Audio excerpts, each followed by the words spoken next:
Olá, eu me chamo Tiago e vou apresentar agora o trabalho intitulado como Vulnerabilidade e Adaptação de Comunidades Ribeirinhas da Floresta Nacional do Tapajós e da Reserva Extrativista Tapajós Arapiuns sobre as mudanças climáticas, um trabalho que foi elaborado também pelos autores Cleito Adriano e Luiz Felipe.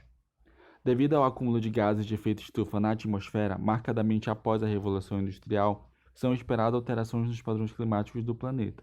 Como consequências para a Amazônia, é previsto um aumento da temperatura média anual e da duração da estação seca, além da diminuição da precipitação média anual.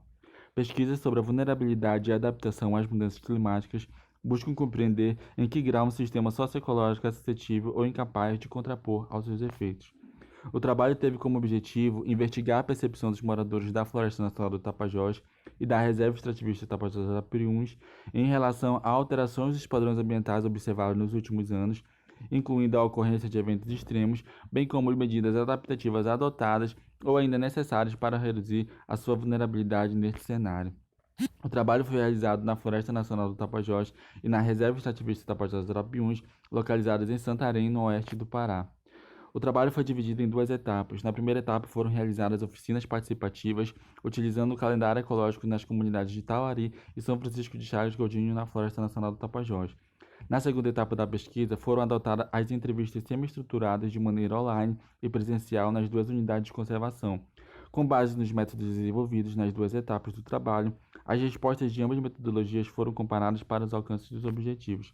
Na tabela 1 foi identificada a percepção dos moradores sobre as estações do ano, regime de chuvas e inundação dos rios e as principais mudanças percebidas por eles.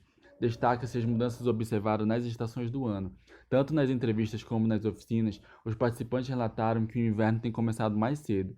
Entretanto, no que se refere ao regime de chuvas e regime de inundação dos rios, houve uma discrepância nas oficinas realizadas na Flona. Em Tauari, foi relatado que as chuvas estão menos frequentes no verão e que o lago da comunidade tem secado bastante. Ao contrário de São Francisco de Chagas Godinho, que comentaram que as chuvas estão mais frequentes nesse período e que o rio Cupari tem subido mais do que secado desde 2015. Na tabela 2 foram identificadas as atividades de agricultura e as principais mudanças percebidas pelos moradores. O trabalho apresentou que esses moradores estão com dificuldade para realizar as práticas agrícolas, alegando certa imprevisibilidade no período de corte, queima, plantio e, consequentemente, a colheita. Questionados se recebiam algum tipo de assistência técnica para fazer o manejo da área, ambas metodologias mostram que não recebem nenhuma assistência. Sobre as estratégias adaptativas, apenas a comunidade de Tauari relata utilizar uma estratégia para se adaptar às altas temperaturas. Na tabela 3 foram identificadas as atividades de pesca e as principais mudanças percebidas pelos moradores. Nas entrevistas, 65,6% atribuem essa mudança à pesca excessiva, e somente uma parcela menor dos entrevistados com as mudanças climáticas. 25% relaciona as mudanças nas estações do ano.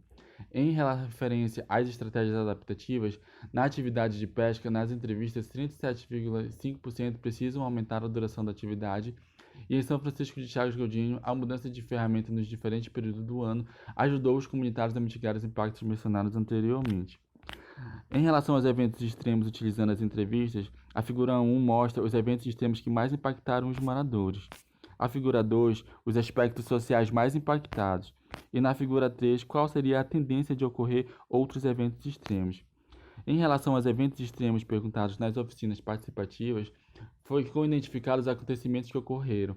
Vale ressaltar o ano de 2015, onde houveram incêndios e secas extremas na região como um todo. Data essa que foi bastante significativa para as comunidades, haja vistas que na primeira tabela e na tabela 2, os participantes elucidaram as alterações do ano e no regime de chuvas, como também as práticas agrícolas a partir desse ano. As comunidades ribeirinhas têm consciência que as mudanças climáticas já estão ocorrendo e que essas alterações já estão contribuindo para as modificações nas estações do ano no regime de chuva e no regime de inundação dos rios. Esse impacto é observado pelos moradores através das suas atividades de subsistência, como agricultura e pesca. Os moradores não recebem assistência técnica para tentar lidar ou resistir a esses problemas. Apenas quando ocorre determinado evento extremo, algumas instituições surgem para dar apoio aos impactados diretamente com essas perturbações. Concluímos que os problemas de origem antrópica, como incêndios florestais e pesca excessiva, ainda se apresentam como ameaças mais urgentes, que talvez mascarem os efeitos das mudanças climáticas.